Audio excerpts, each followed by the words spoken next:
Bueno, pues vamos a continuar con esta lección de esta parte de enseñanza, del tercer módulo del microcredencial, y nos habíamos quedado hablando un poco de más a menos. Habíamos hablado de esos entornos virtuales grandes, de Moodle, de Blackboard, habíamos hablado también de esos entornos de comunicación como Meet, como Zoom, y ahora ya vamos a centrarnos un poco más en el ámbito de la enseñanza, de las metodologías concretas digitales que nos pueden aportar grandes beneficios en nuestra enseñanza y en nuestra docencia. Vamos a abordar sobre todo algunas concretas y en el material complementario os dejaré también algunas lecturas para que profundicéis en ellas. Por ejemplo, la gamificación, realidad virtual, metodologías, instrumentos, tecnologías, como os decía, que nos pueden ayudar a mejorar nuestra docencia y nuestra labor docente.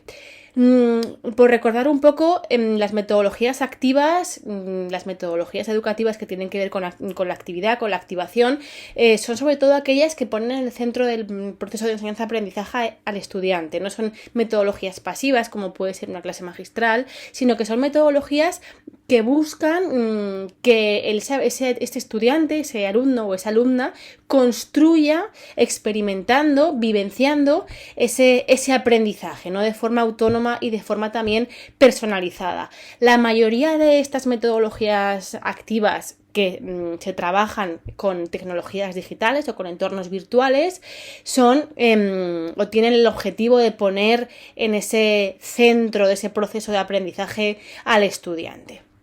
En primer lugar, podemos hablar de lo que se llama aprendizaje híbrido o blended learning, que esto es una metodología que intenta combinar lo mejor de ambos mundos, ¿vale? Lo mejor, por así decirlo, de la metodología presencial, del tú a tú, de la interacción, y también lo mejor del e-learning o de una metodología más en remoto, ¿no? Más digital. Es decir, intenta combinar, y esto ya luego el docente es un poco el que establece los tiempos, los usos o el método concreto de enseñanza, pero lo que busca este tipo de método es combinar lo mejor, como os decía, de ambos mundos, quedándose pues eso, con lo principal y lo que beneficie sobre todo al alumno, ¿no? Porque no quiere perder esa interacción humana, pero también quiere aprovechar todo lo que le brinda pues el entorno virtual o el entorno digital. Luego tenemos una metodología también muy extendida que se utiliza en primarias, en secundaria, es una metodología que está actualmente muy de moda y es lo que se llama el Flipped Classroom o también el aula invertida. Es una metodología que tiene muchísimo que ver y que tiene también en el foco, en el centro de atención a las nuevas tecnologías, porque lo que nos dice este método es que en casa tendríamos que trabajar los contenidos de aula, es decir, imaginaos en una clase de primaria o secundaria donde se va a impartir teoría o incluso en la universidad una teoría concreta, unos contenidos más teóricos concretos, pues esta metodología nos dice que no, que esos contenidos se trabajen en casa a través sobre todo de vídeos, ¿no? Que el profesor mande unos vídeos sobre unos contenidos que va a impartir. Imaginaos, estamos en primaria, vamos a impartir en quinto el ciclo del agua. Pues en vez de explicarlo el docente, el maestro o la maestra, dice a sus estudiantes: os voy a mandar unos vídeos para que comprendáis lo que es ese ciclo del agua y vendréis a clase y utilizaremos ese tiempo de clase o ese tiempo de aula en resolver dudas, en hacer prácticas, en hacer algo práctico, útil o más experimental, ¿no? Pues es un poco lo que busca esta metodología y por eso se llama el aula invertida, ¿no? Parece como el aula al revés o el método al revés. El tiempo de aula es práctico, es para resolver dudas, para trabajar en equipo, y el tiempo de casa es para asimilar, para ver vídeos y para comprender los contenidos, ¿vale? Es decir, es una metodología que yo creo que puede ser muy interesante porque también combina las dos cuestiones, ¿no? El entorno virtual, bueno, pues a través de vídeos, a través de determinados recursos que pone en marcha el maestro, pero también combina ese tiempo de aula presencial entre el docente y sus estudiantes. Otra metodología muy extendida actualmente es la gamificación. También hay otro tipo que se puede conocer como aprendizaje basado en juegos, como juegos serious games, pero aquí nos quedamos con la gamificación, que es como el concepto más general y más global, y simplemente es aprender a través de juegos, aprender jugando. Es decir, no son juegos random, sino que son juegos construidos con objetivos didácticos, o juegos o recursos que tienen como fin un objetivo didáctico o unos objetivos evidentes por parte del docente para que se genere ese aprendizaje. Para la gamificación hay muchísimas aplicaciones, las veremos próximamente.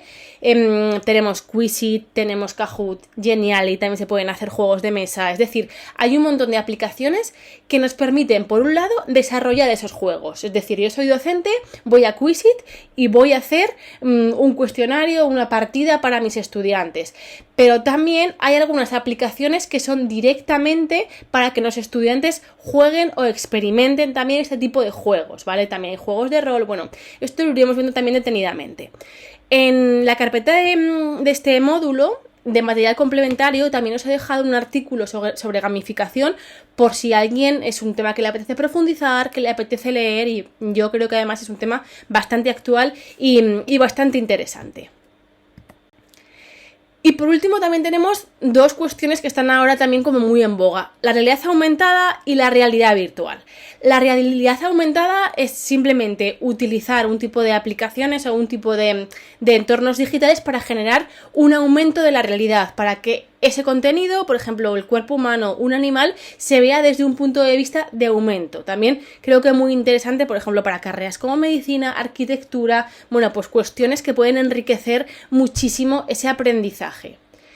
Y por último tenemos también la realidad virtual, que seguro que conocéis o que os suena, y además hay dos empresas ahora mismo que están poniendo en marcha sobre todo aplicaciones educativas de realidad virtual, como Google, que ha puesto HoloLens, que es como una especie de gafas de realidad virtual que tiene objetivos educativos y se ha probado ya en varios centros. Y sobre todo es un tipo de metodología mediatizada siempre por unas gafas de RV, realidad virtual, si no, no podríamos hablar de este tipo de tecnología. Tiene que estar esa gafa puesta, y lo que busca es conocer desde un punto de vista muy inmersivo, porque nos metemos dentro de ese mundo a través de las gafas, determinados contenidos educativos. Por ejemplo, viajar a un museo, dentro de un museo, ver por dentro cómo puede ser el cuerpo humano, aprender o desplazarte a otro país, a la naturaleza, imaginaos al Amazonas.